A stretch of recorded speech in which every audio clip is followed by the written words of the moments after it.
Biggest limiting belief that our clients have or that people have when it comes to weight loss and fat loss? I believe that the biggest roadblock that most people face is the all or nothing kind of identity. So one of the things that we do in Jack Vegans is a lot of mindset coaching, and I think that's one of the most unique aspects of our program, but we rarely talk about it on social media because Instagram, we do a lot of short form content, and I think this deserves something longer. And of course, we got here our beautiful mindset coach, Eileen. Thank you. And she's the one that does all the coaching to our clients. So today we're just gonna have a conversation, see what came up in your coaching this month or this week, and let's see if we can help someone who might be going through the same. So you've been doing the mindset coaching for how long inside Jack Vegans? Maybe like 3 years now?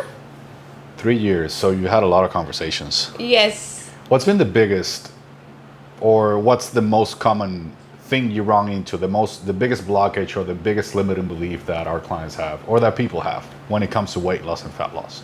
I believe that the biggest roadblock that most people face is the all or nothing kind of identity.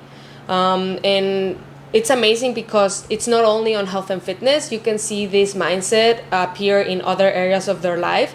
And nowhere where you apply this mindset is going to be beneficial. So one of the things that I like to work on whenever I do see this pattern appear is question these thoughts. And it's super important to first understand that the all or nothing identity is really not serving us, because the two outcomes that you can get when you go into this perfectionist mindset is one, doing nothing at all, right? Because when you expect for things to be perfect all the time and for you to always perform at your best, you're going to be discouraged whenever you're not able to, right? So the mentality is that if I cannot do it all, then I do nothing at all. So that's the first thing that can happen when you have this kind of mindset. And the second thing is bullying and hating yourself through the process, which is awful too, because even if you do get to the results, let's say for example you lose a ton of weight, or you get the $1 million that you want, or you get married to the person that you want, like if you are bullying and hating yourself through the process, is it really worth it? The reality is that most likely everything that you're doing in life is because you want happiness. So wouldn't you want happiness to be a key ingredient in your experience and not only on the quote-unquote result? So these are the two things that we tend to see people that are focused on the all or nothing kind of identity, either doing nothing at all or bullying themselves through the process. Yeah, and I think that even if you do everything perfect, everything on your power, a weight loss journey will not be perfect. Why? Because even if you follow your perfect macros, even if you do the perfect amount of steps, the scale will not always go down. You're gonna have spikes, and if you have the all or nothing mindset, then you can see the scale, you can see a weight spike, and then you can think that things are not working, and then you quit. But the reality is that even if you do everything perfect, the scale will not move perfectly downtrend. It will move downtrend over a long period of time once you average out the weeks. But one day you might wake up 5 pounds lighter, the next day you might wake up 2 pounds heavier, and then so on. Like that's the graph. It will be up and down, up and down, up and down. But once you zoom out and you see the average, it'll go in a downtrend, assuming you're doing things right. So that's the first thing. And the second thing that I think about the all or nothing is that for me, like if you say all or nothing, for me it's just more like a cop out or a reason to fall back into old habits. Because what is perfect in life? Yeah, name one perfect human being. It doesn't exist. It's impossible. The best athletes, the best businessmen, the best like whatever, like the best in the world, none of them had a perfect journey. Everyone experienced setbacks, everyone had failures, but they just did it again and did it again And and actually, did it again. that fact that they don't have perfect journeys is one of the things that we find the most inspiring, right? When you are seeing documentaries about somebody's past, when you find out that maybe they had an abusive childhood, or maybe they grew in poverty, or maybe the success that you now see was a cause of many failures and stuff like that, that's the most inspiring thing. But when you see, for example, people that are quote-unquote given everything, you're like, it takes away from the magic, right? 100%. Like if it's the struggle that makes things worth it, right? So it's embrace it. Can you embrace it instead? And I think of those same struggles are what are going to make you the expert, because we can say maybe we'd have a little bit of success on the fitness side of things, and I guarantee that we've made more mistakes than the person who's starting to lose weight. We made all the mistakes which is why we can help people lose weight and get in shape and build muscle, because we know the things that don't work because we've done them and we've seen the result is not working. So we can be like, you don't need to do that. You need to do this, right? Because we already made all the mistakes. So in reality, there's not just like, I don't think it's a thing as an all or nothing. Failing or having days where things don't go exactly like you expected, it's just part of the journey. Exactly. And actually, on today's mindset call that I had, there was a thought that appeared, which is, I could have done better. And I believe that this is also applying for the all or nothing or the perfectionist mindset. I could have done better. How many of you listening to this have said this to yourself, right? And observe, how do you feel? What is the energy vibration that is attached to this thought? Is it joyful? Is it maybe more in a guilt, shameful? Like, what is it? And it's so beautiful when we observe the verb, right? I could have done better. Is that in the present? Not really, right? You are looking at the past, something you can't change, or you're looking into the future, which is something that is unknown yet.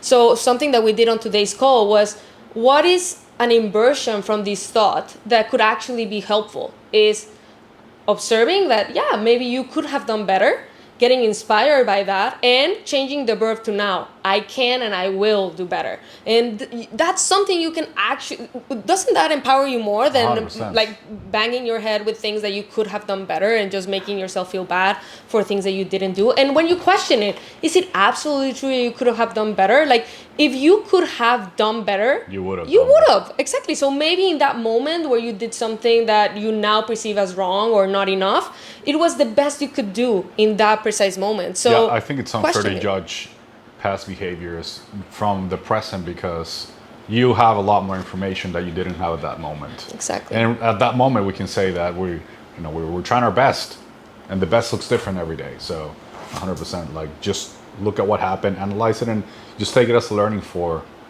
now, which is all you have. Yes. Another thing that we love to talk about, and I feel like it goes hand in hand with what you spoke about, of how even if you do everything quote unquote perfect, everything that is in your power, things could still go differently or not as you expect. There's this author called Byron Katie, and I love her work. And one of the things that she teaches, and I teach also in the community, is learning what business you are on, right? So Byron Katie says that there's 3 businesses that you can be on. The first one is your business, right? Or in this case, Julian's business, right? We hold power in our business. It's what we do, what we think, what we say to ourselves, all of this. So we hold power in our business. But sadly, most of us do not live live on our business. Then there's this second other business, which is other people's business, right? How many of us live live in other people's businesses? Let's say, for example, I am on Julian's business. What is he thinking? What is he doing? What might be feeling? Like, I'm outside of his business. I could have influence on that business, but I cannot control it fully. I can try to do everything perfect as I would think Julian wants, but the reality is that I'm not in his business, so I cannot know exactly what he's thinking, even if he's telling me, quote unquote, what he's thinking, right? So, and then there's a further away business, which is even a one that we, again, spend a lot of our time that we have less control of, which is reality or God's business, right? So, for example, it could be being mad about the weather, right? Maybe you're going to the gym and you are gonna go riding on your bike and it's raining. And then you are having a fit with yourself and cursing, why is this happening? Where you are in reality's business, it's raining, period. Or maybe you want the world to go vegan, right? And then you're fighting with everybody that is not vegan. You are not on your business, right? What you can do is use these businesses as a mirror on what you can do on yours. And how this resembles to the example you did is when you're doing everything right and then you're fighting your body, you're not in your business. You're in your body's business. Your body is doing everything it needs to do to lose the weight. You better believe that. If you're eating the right amount of calories, you're exercising correctly, and you are doing everything that you need to do, you're going to lose the weight. But you can't be on your body's business thinking, oh, I should be losing this amount of weight, because you don't know what's happening internally. 100%. And I think a way you could know is by having a lot of experience, by making a lot of mistakes, because when a client comes to us and they freak out about a spike, since we've done this so many times and we've seen everything, just to like give you some perspective, after a bodybuilding show that I did 2 years ago, I finished a show. I went and ate pizzas. I ate a lot. And I woke up 17 pounds heavier the next day. A 17-pound spike. Yeah. But it was all water. I knew that didn't mean that I gained 17 pounds of body fat. But if you don't know that, then you might see 17 pounds or 5 pounds or 6 pounds on the scale that you're heavier, and then you freak out. But then you ask us if you're a client, and we'd be like, chill, like it's part of the process. Don't worry about the scale. Let us worry about your body weight. You worry about executing the things we tell you to do, and then just trust that what you're doing is going to work. So I think having that trust in what you're doing in your plan is going to be key also to being able to stay in the present moment and focusing on the things that you can control. Exactly. And well, lastly, just to finish all of this up is if you're finding yourself being on that perfectionist mindset, 3 things that you can do to basically overwrite or reprogram yourself to think different is seeking for progress instead, right? So the first thing that we would advise you to do is if you can't do everything, do something. Do less, right? If you can't hit the 10,000 steps right now, can you hit 8? Can you hit 7? That's a lot better than doing absolutely nothing out of your 100%. day because you can't hit the 10,000, right? If you're traveling, you're not going to be able to hit your 5 workouts at the gym. Can you do 5? But can you do 3? That's a lot better than doing absolutely nothing. So that's the first thing. Doing less will always be better than doing nothing at all. The second thing that we could advise is doing it with purpose. Whatever you are able to do it with intention. Find joy in whatever you're doing, right? If you are only able to meal prep 1 meal out of your day, enjoy the heck out of it. And lastly, ask for help. This is why we're here for. It's incredible how much time, even us in the beginning of our journey, how much time we've lost because we were either trying to do it on our own and just conflicting information on the web. Like, 100%. Oh my God. It's so relieving to hire someone that you trust, that you know they can take you to where you want to go, and then just shutting off your mind and stop worrying about whether you're doing the right thing or the wrong thing, and then just focus on executing the plan because you trust the person. The plan might not even make sense, and that's okay, because if you're trying to achieve something you have never done before, you're going to have to do things that you have never done before, so you might see something on the plan that in your brain maybe doesn't make sense, but in the expert's brain, it probably makes all the sense in the world. You can ask why, but it's important to have that trust. And once you have that plan and you can shut off your brain and just focus on executing, it's just liberating because you remove the anxiety, the worry, am I doing the right thing or the wrong thing? Do I need to focus on this or on that? So yeah, so always ask for help. We forget that we are not living this experience as just individuals. We are here connected with 7 billion other people, right? So I'm sure you can find the right coach for you, the right mentor, the right energy. And once you open up, it's amazing what that energy can bring into your life. Like it's more than just knowledge. It's just more joy, more sharing. It's amazing. So ask for help. I think another aspect or thing that you could do that could help you in the process and alleviating or getting rid of the perfectionist mindset of the all or nothing is surrounding yourself with a community that's also trying to accomplish the same thing you want to accomplish. Because then you will see, if you have, let's say you want to lose weight, and you have with 300 people that are going to be with you that are going to try to lose weight as well. And you're going to have people that probably are a little more adherent to the plan, people that are less.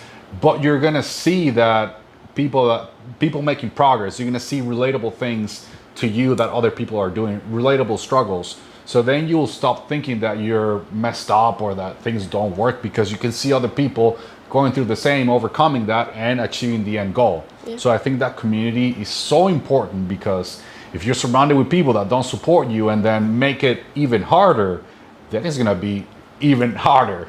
So having that community around you is invaluable. And I've had communities like for fitness, for business, and it's amazing what a community can do to you. It is a key element, 100%. So we hope that this video was useful. And if you are fighting or struggling with the all or nothing kind of identity, please reach out. We're here for you. But overall, thank you again for tuning up. And hopefully this was really fun. This was fun. Hope you like it. I'll see you on the next video. Mwah.